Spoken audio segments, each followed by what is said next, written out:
Bismillahirrahmanirrahim. Assalamualaikum warahmatullahi wabarakatuh. Kita buka majlis kita dengan umul kitab Al-Fatihah. A'udzubillahi minasyaitanirrajim.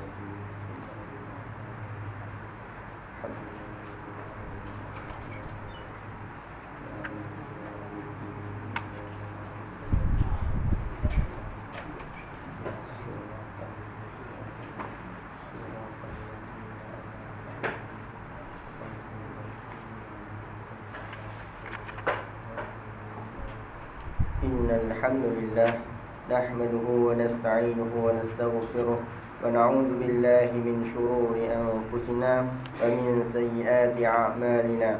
Man yahdihillahu fala mudilla lahu wa man yudlilhu fala hadiya lahu. Ashhadu an la ilaha illallah wa ashhadu anna Muhammadan 'abduhu wa rasuluh. Allahumma salli wa sallim wa barik ala sayyidina Muhammad wa ala alihi wa sahbihi wa barik wa sallim. Subhanaka la ilma lana illa ma 'allamtana innaka antal alimul hakim. Allahumma aftah alaina hikmataka wa anshur alaina min khazaini rahmatika ya arhamar rahimin. Rabbi zidna ilma warzuqna fahma. Rabbi zidna ilma warzuqna fahma. Rabbi zidna ilma warzuqna fahma. Rabbi shrah li sadri wa yassir li amri wahlul 'uqdatam min lisani yafqahu qawli, amma ba'd. Yang saya hormati lagi saya kasihi saf kepimpinan Masjid Warisan Teluk Kemang, Tuan Penasihat, Tuan Pengurusi, Tuan Imam, Tuan Bilal, JK Masjid, pegawai-pegawai masjid serta tuan-tuan yang dirahmati Allah Subhanahu Wa Taala sekalian. Alhamdulillah, pertama-tamanya sekali marilah kita merafakkan kesyukuran kepada Ilahi kerana dengan limpah kurnianya, dengan taufik dan inayahnya dapat kita berkumpul bersama-sama pada malam ini untuk kita menuntut ilmu. Mudah-mudahan dengan serba sedikit usaha kita ni mendapat ganjaran daripada Allah Subhanahu Wa Taala. Jadi alhamdulillah kita teruskan pengajian kitab kita, iaitu pengajian kitab Al-Fiqhul Manhaji ala Mazhab Asy-Syafi'i, yang di mana kita telah pun selesai membincangkan berkenaan dengan mandi. Mandi ni ada dua, sama ada mandi wajib ataupun mandi sunat. Dan cara mandinya, ada cara mandi dan cara mandi yang sunat. Jadi telah pun kita mempelajarinya pada pertemuan yang lalu. InsyaAllah kita masuk pada bab yang baru, iaitu berkenaan tayamum. Tayamum ini berbeza sedikit cara penyuciannya kerana jawab belakang. Tayamum ini berbeza sedikit cara menyucikannya. Kerana apa? Kerana ia tidak menggunakan alat taharah yang utama, iaitu air. Jadi kerana air ketiadaan menyebabkan kita menggunakan kaedah yang lain. Jadi Islam memberi rukhsah kepada kita untuk menggunakan kaedah lain untuk mencapai tujuan-tujuan beribadat. Jadi sebagaimana diketahui, wudu merupakan syarat sah solat. Jadi wudu ini menggunakan air untuk apa? Kerana apa? Untuk solat. Jadi syarat sah sembahyang mesti kena ada wudu ataupun tawaf, dan syarat harus menanggung Al-Quran. Jadi pegang Al-Quran ini tak boleh pegang sebarangan. Kena ada wudu. Jadi juga begitu juga berwudu hanyalah dengan air. Tetapi manusia kadang-kadang terhalang daripada menggunakannya. Kadang-kadang manusia ini terhalang dan menggunakan air kerana apa? Kerana sebab ketiadaannya. Kadang-kadang air ni tak ada, tapi secara umumnya tak ada. Tapi kita akan memperincikannya lagi. Ataupun kedudukannya yang jauh, air itu jauh kedudukannya dengan dia, ataupun disebabkan penyakit. Penyakit ini kita akan perincikan lagi. Jadi oleh itu, antara kemudahan dan toleransi Islam, ia mensyariatkan tayamum dengan debu tanah yang suci. Jadi tayamum ini kena ataupun wajib menggunakan debu tanah yang suci. Tak boleh guna kaca ke, debu kaca ke, debu pasir ke, debu kayu ke, tak boleh kita gunakan. Kerana apa? Kerana disyaratkan mestilah debu tanah yang suci sebagai ganti kepada wudu.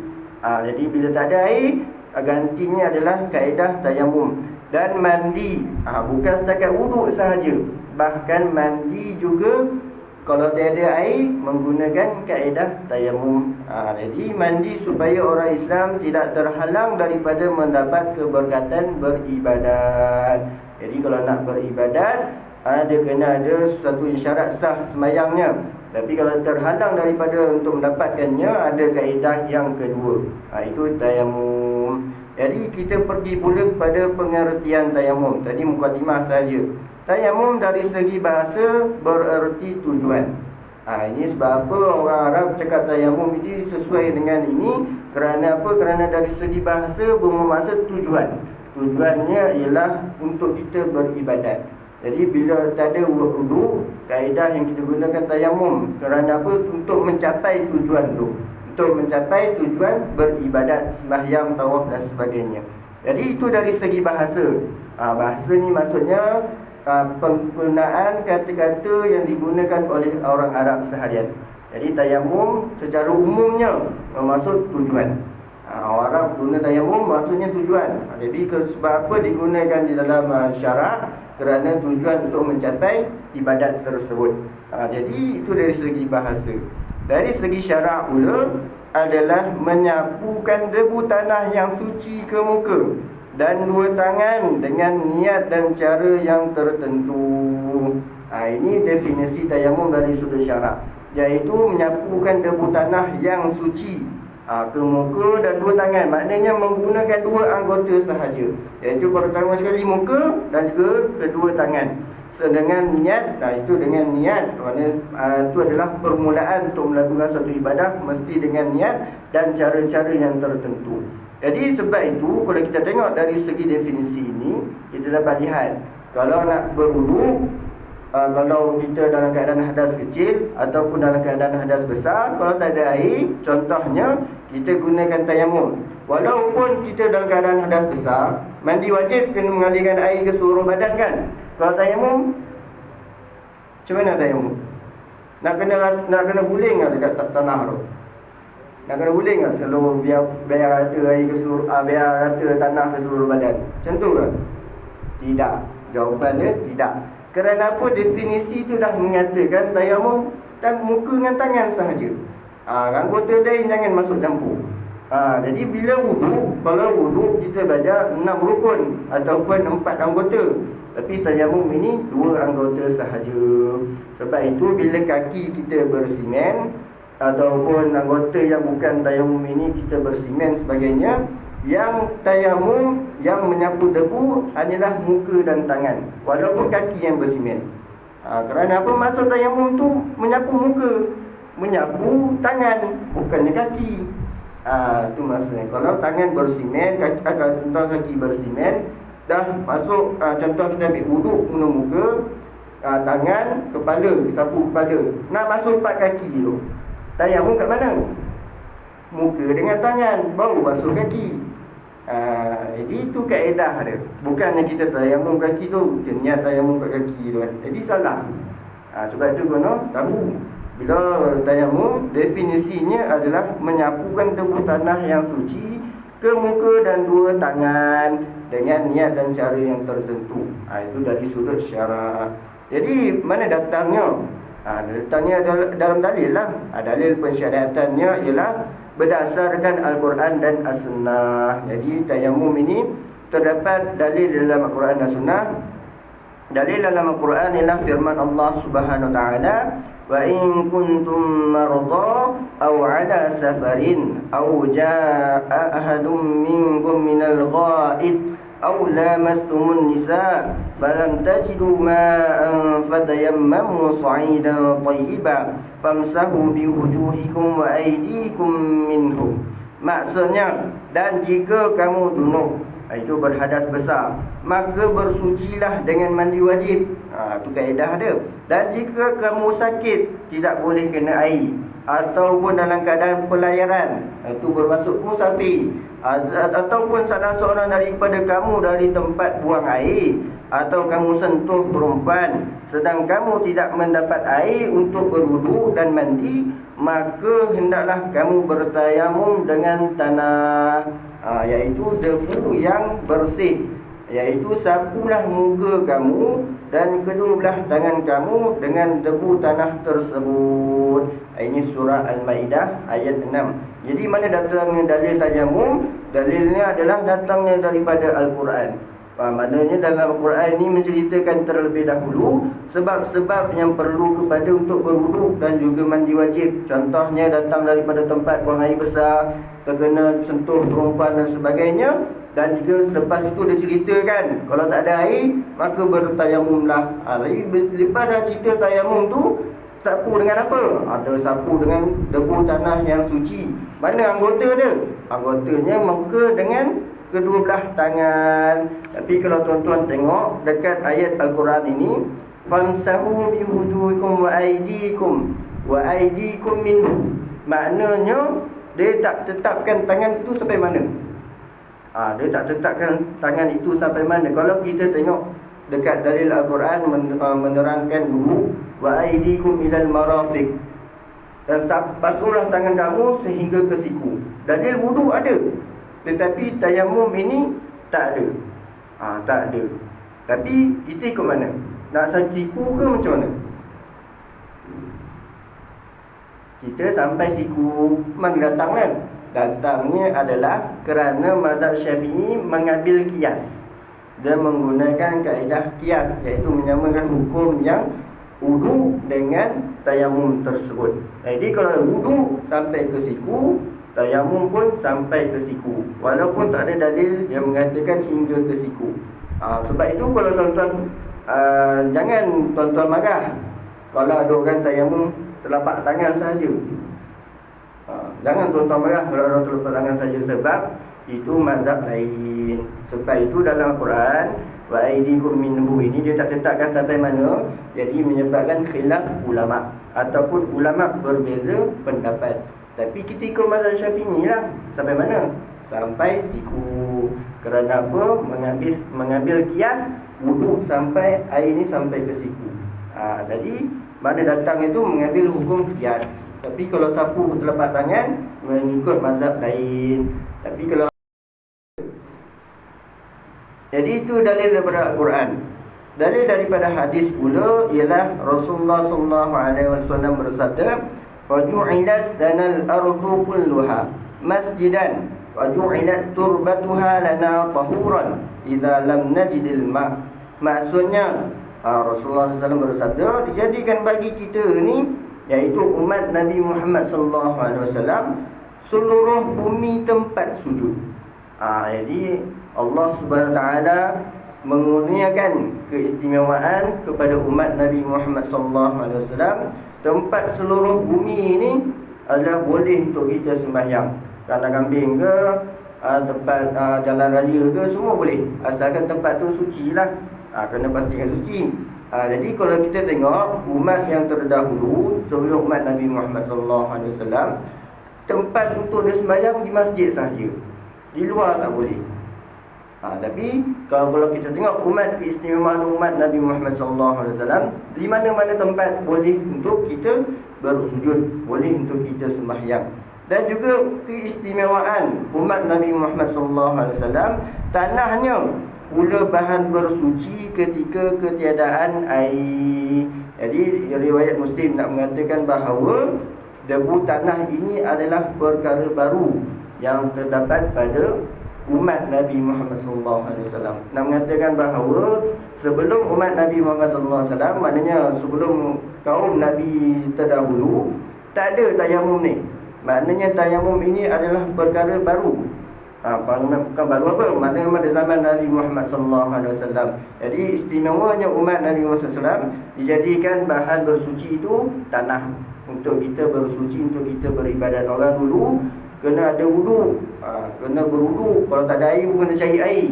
Tapi umat kita, umat Nabi Muhammad SAW, tak ada air, boleh guna debu tanah. Ini keistimewaan kita lah. Kalau umat terdahulu dia kena cari wudu juga. Maknanya wudu ni telah wujud zaman dulu lagi.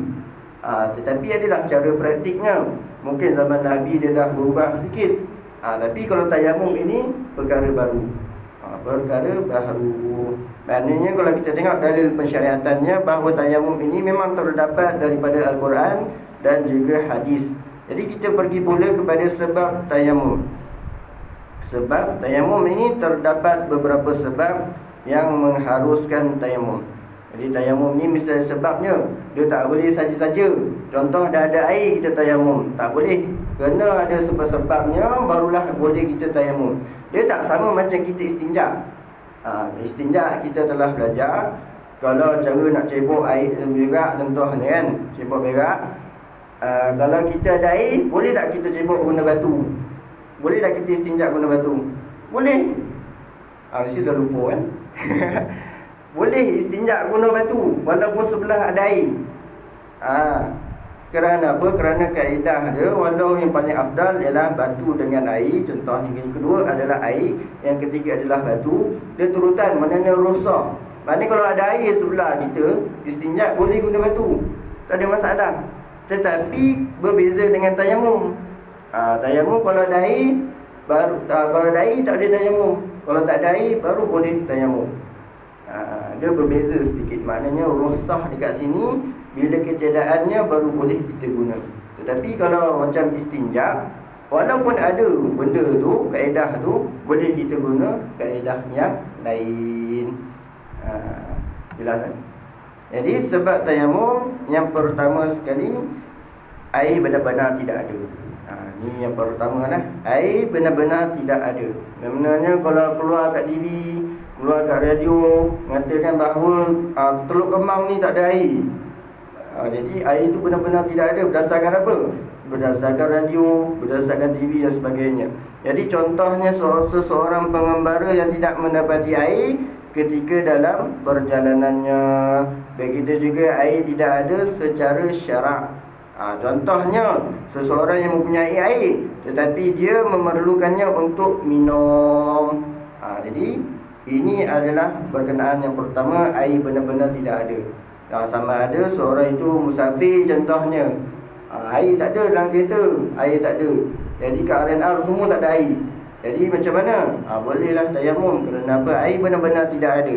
Ataupun air itu tidak ada secara syarak. Maksudnya apa?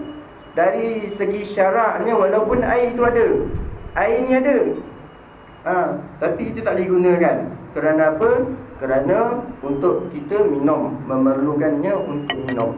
Ataupun bukan setakat manusia sahaja, bahkan haiwan yang terhormat.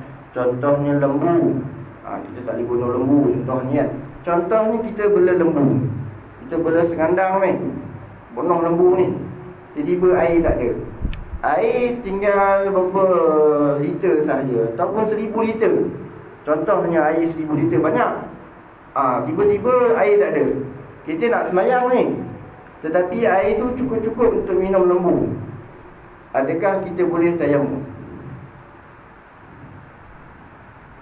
Boleh tak kita tayamum? Boleh. Kerana apa? Kerana tu air tu untuk diminum oleh lembu. Bukan setakat manusia sahaja, bahkan haiwan-haiwan yang terhormat. Contohnya lembu, kambing dan sebagainya.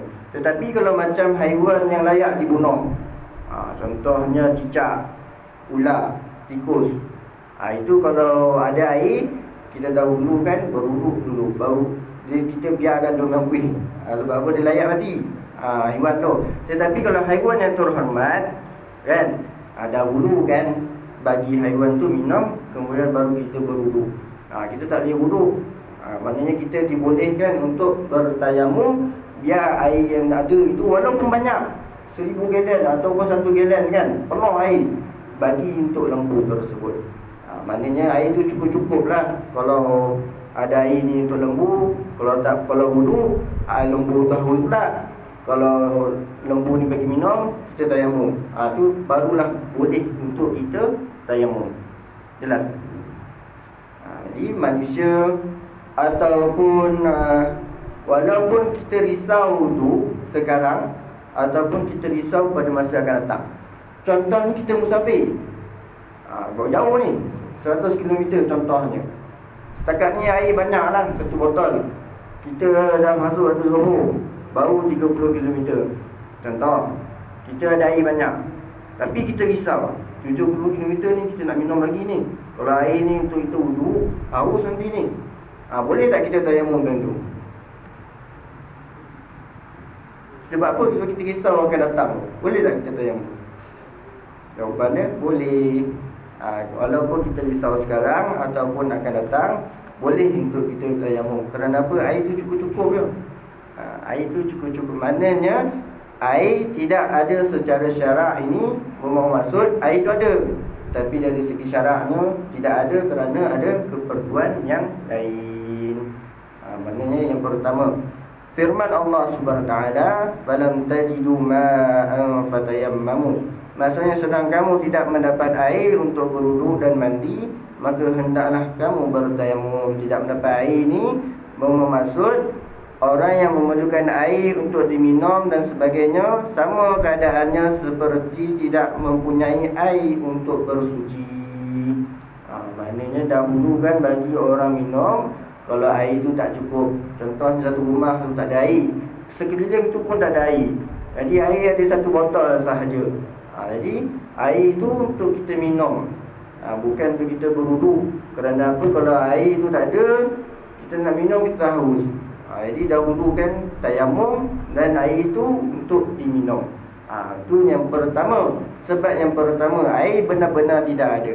Yang kedua, jarak tempat yang ada air jauh daripadanya. Ada air kat mana? Dekat Seremban, jauh 30 km. Jadi kalau air jauh kat sana, tak bolehlah sampai kita pergi ke sana. Jadi jarak tempat yang ada air jauh daripadanya. Apabila seseorang berada dari tempat yang berair melebihi 2,5 km, 2.5 km, dia bolehlah bertayamum dan tidak wajib pergi ke tempat tersebut kerana menyusahkannya. Jadi kalau kita tengok sebab yang kedua ini, dia cerita secara umum. Tapi kalau kita cerita lebih terperinci, mengatakan jika seseorang tu tak ada air, tempat kawasan tak ada air, tak payah cerita lah Tok Kemang pantu laut, tak ada masalah, boleh pergi ambil air. Laut ni boleh tak kita ambil wudu? Boleh. Semua tahu boleh, dah belajar. Jadi kat Tok Kemang kita tak payah cerita lah, kita pergi kat Seremban ke ataupun Rembau ke, ataupun kawasan yang tak ada air, Selangor selalu yang tak ada air kan. Jadi macam mana cerita dia? Cerita yang pertama, bila seseorang itu dia yakin air itu memang tak ada. Contoh, seorang itu duduk musafir dekat tengah padang pasir, memang tak ada air. Dia musafir kat padang pasir, memang tak ada air. Jadi cara begini, bila masuk waktu, bolehkah dia terus tayamum ataupun dia kena cari air dulu? Jawapan dia, tidak perlu cari air. Maknanya dia memang yakin air itu tak ada. Jadi dia boleh lepas masuk waktu, dia terus tayamum, dia solat terus. Itu situasi yang pertama. Situasi yang kedua, dia seseorang tu bila tak ada air, dia ragu-ragu, ni ada air ke tak ada air tempat ni, ada air ke tak ada air. Jadi bila situasi macam ini, situasi yang kedua ni selalu berlaku dekat Malaysia. Bila buat pengumuman air tak ada contohnya kan. Jadi bila macam tu, kita fikir, air ada ke tak ada ni? Kat rumah tak ada air, kat rumah tak ada air dan sebagainya. Jadi jangan kita fikir bila rumah tak ada air terus kita tayamum. Tak boleh. Tak boleh. Tak boleh. Air tak ada ni, tayamum lah terus. Tak boleh. Jadi bila keadaan yang kedua ni, syak wasangka, sama ada air ataupun tidak air, 50-50. Jadi seseorang itu bila dia masuk waktu, dia kena cari air sekitarnya sepanjang 150 meter. 150 meter. Maksudnya kalau dia syak wasangka 50-50, air ada ke tak ada ni. Jadi dia pun cari sekeliling 150 meter, 150 meter, 150 meter, 150 meter. Maknanya sekeliling dia lah. Kalau kita tengok kitab fiqh yang lama, dia cakap sejauh jeritan suara. Kalau kita nyaut orang jauh tu dengar tak 150 meter, boleh dengar lagi. Ataupun kalau kita panah, anak panah, boleh pergi mana, jauh sampai mana. Jadi kalau kita kira perkiraan moden, dia adalah sejauh 150 meter ataupun 300 hasta. 300 hasta ni hasta kan, dikira 300 kali, lebih kurang 150 meter lah. Maknanya bila seseorang itu dalam keadaan syak wasangka, dia perlu cari air sekitarnya 150 meter. Bila dia dah cari 150 meter, dia cari tak ada air juga, tiba-tiba dia dapat call. Hello bro, ada air kat sini. Tapi kurang daripada 2.5 km. Dia wajib pergi ataupun tak? Contoh Tuan Kemang ni tak ada air, tak ada laut lah contoh kan. Tak ada laut. Kita pergi kat Pagar Pinang. Kawan kita call kat Pagar Pinang. Ada air ni. Kat sini, datanglah ambil wudu. Ada air kat sini. Jadi wajib tak kita pergi? Kurang daripada 2.5 km. Wajib pergi. Kerana apa? Dah tahap yakin. Ini situasi yang ketiga. Situasi yang ketiga, apabila kita yakin ada air tetapi tidak lebih daripada 2.5 km, wajib kita pergi. Ini tahap yakin kalau ada air. Tapi kalau lebih daripada 2.5 km, walaupun ada air, tak wajib kita pergi, kita boleh tayamum. Jelas tak? Maknanya kita dah cari 150 meter ni, memang air tak ada. Tiba-tiba kawan kita call ada air, kita dengar perkabaran ada air, jadi wajib kita pergi kalau dia kurang daripada 2.5 km. Jelas tak? Ini yang kedua, iaitu seseorang itu boleh bertayamum jika dia yakin tidak kurang daripada 2.5 km itu ada air. Kalau lebih, tak wajib untuk dia pergi dan dia boleh tayamum. Itu yang kedua. Yang ketiga ialah terhalang daripada menggunakan air sama ada halangan yang nyata. Seperti ada air di tempat yang berhampiran, tetapi tidak jauh dari situ pula ada musuh yang ditakuti. Maknanya yang ketiga ini, situasi yang pertama, ada air tetapi dihalang. Dia dihalang. Contohnya rumah zaman dulu. Tandas luar, air tak ada dalam rumah. Jadi dia nak pergi tandas, nak pergi wuduk kat tandas luar. Dia keluar dari rumah, pintu keluar ada anjing liar contohnya. Jadi walaupun ada air kat situ, memang nyata ada air, tapi boleh tak kita tayamum? Boleh. Kerana apa? Kerana kita risau ancaman nyawa ataupun maruah kita. Disebabkan maruah kita. Contohnya kat rumah tu tinggal seorang perempuan yang bermaruah. Tinggal seorang perempuan. Kat luar rumah tu ada jantan tak guna buat apa kat situ, ada tunggu kita. Jadi kalau dia keluar, jantan tu kena kan dia? Kena kan dia ataupun kacau dia. Jadi bila dia risau ancaman tersebut, dia boleh tayamum dekat rumah. Maknanya walaupun air ada dekat dengan dia, tetapi disebabkan ada ancaman, disebabkan ada binatang buas contohnya, dia boleh bertayamum dekat rumah tersebut. Ataupun ada halangan syarak, iaitu seperti takut menggunakan air kerana bimbang terkena penyakit dan melambatkan proses. Dia mengatakan air ada, contoh air sebelah air pipe, tapi tak boleh guna. Sebab apa? Sebab ada penyakit yang menghalang. Jadi kalau kita tengok, penyakit apa yang boleh sampai tayamum ni? Adakah jerawat? Sebab ada jerawat, penyakit jerawat kita dah boleh tayamum? Tak ada. Dah ada syarat dia, dah ada kriteria dia. Syarat yang pertama, kalau air tu ada tapi disebabkan boleh menyebabkan penyakit, andai kalau kena air boleh menyebabkan kematian. Contohnya ada zaman Nabi, orang tu kepala berperang, kepala dia pecah, dia nak mandi wajib. Jadi bila dia mandi wajib, dia tanya sahabat, apa aku perlu buat? Air, aku kepala aku berdarah ni, kalau mandi wajib, mati aku ni. Jadi sahabat dia pun cakap, kau kena mandi wajib juga, sebabnya arahan ni, arahan kepada Allah ni. Jadi dia pun mandi wajib. Mandi wajib, lepas tu dia mati. Kemudian perkara ini diadu kepada Rasulullah. Rasulullah cakap, kamu telah bunuh. Sepatutnya kamu menyuruh dia tayamum sahaja, tak payahlah sampai mandi wajib. Ini contoh yang pertama. Penyakit kalau air itu terkena dekat anggota badan dia, menyebabkan kematian.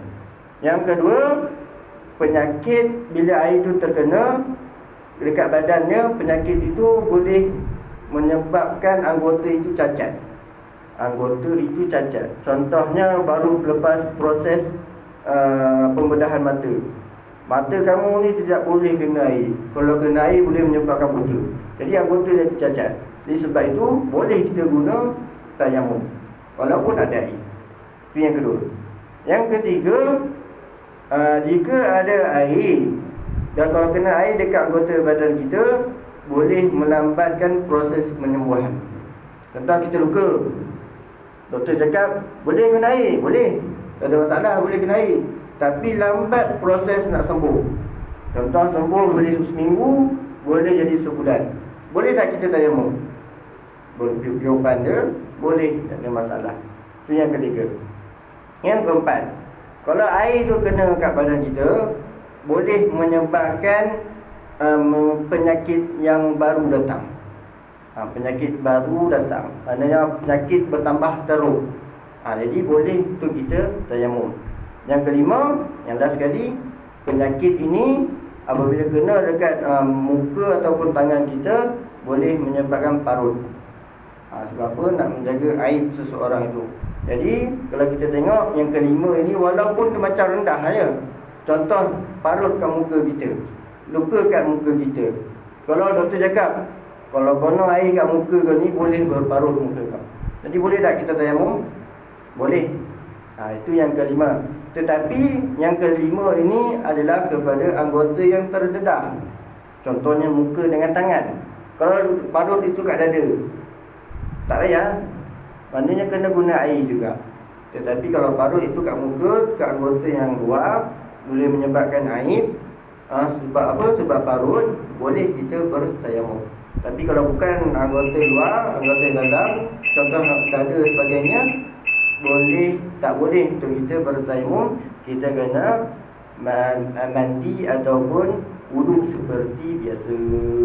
Itu yang penyakit-penyakit ataupun kerja-kerja yang perlu penyakit tersebut boleh untuk kita bertayamum. Jadi dalam keadaan yang demikian, dia bolehlah bertayamum dan tidak wajib menggunakan air. Ini berdasarkan sabda Rasulullah SAW tentang seorang yang mendapat luka di kepala dan meninggal dunia selepas dia mandi. Inna makana yafihi an yatayammama aw ya'siba ala arjulihi firqatan thumma yamsaha 'alaiha wa yaghsila sa'ira jasadihi. Maksudnya dia sepatutnya bertayamum sahaja dan membalut lukanya dengan kain, kemudian menyapunya dan mandi seluruh badannya. Ini riwayat Abu Daud. Maknanya dalil ini menunjukkan bahawa boleh bertayamum. Tak payah sampai nak masukkan air itu ke luka kepala ni, tak payah. Cukup balut kepala tu tayamum, kemudian mandi seluruh badannya. Itu yang ketiga. Jadi yang keempat pula, cuaca yang sangat sejuk. Bila cuaca yang sangat sejuk, boleh kita menggunakan kaedah tayamum. Sejuk yang macam mana? Sejuk yang hingga tidak sanggup menggunakan air dan tidak pula mampu memanaskannya. Ini macam kat salji ke apa kan, air tu tak boleh. Ataupun kita terkena penyakit, malamnya kita sejuk, kita sejuk sangat, sampai air pun kalau kena kat tangan kita boleh sampai rasa ke tulang. Bila kena air, kita selimut, tak ada lut. Memang sejuk betul kalau kena air. Jadi bila macam itu, bolehlah bertayamum. Hal ini berdasarkan perbuatan Amr bin Al-As radhiyallahu anhu yang bertayamum disebabkan janabah. Janabah ini sama ada mengeluarkan air mani ataupun bersama dengan isteri. Jadi dia berbuat demikian kerana bimbang akan memudaratkan dirinya disebabkan cuaca yang sejuk. Jadi perbuatan ini telah diperakui oleh Rasulullah SAW. Akan tetapi orang yang bersolat dalam keadaan demikian hendaklah mengqadahkannya apabila ada air yang boleh digunakan. Maknanya keempat ini, walaupun dia boleh untuk bertayamum, tapi solat dia tu kena qada. Jadi bila keadaan sejuk, boleh kita guna tayamum. Contoh malam kita tak boleh kena air, kalau tak selimut pun kita dah tak boleh dah tahan air. Jadi boleh kita tayamum, tapi esok tu kita kena qada balik solat kita dengan berwudu. Jadi ini adalah sebab-sebab tayamum.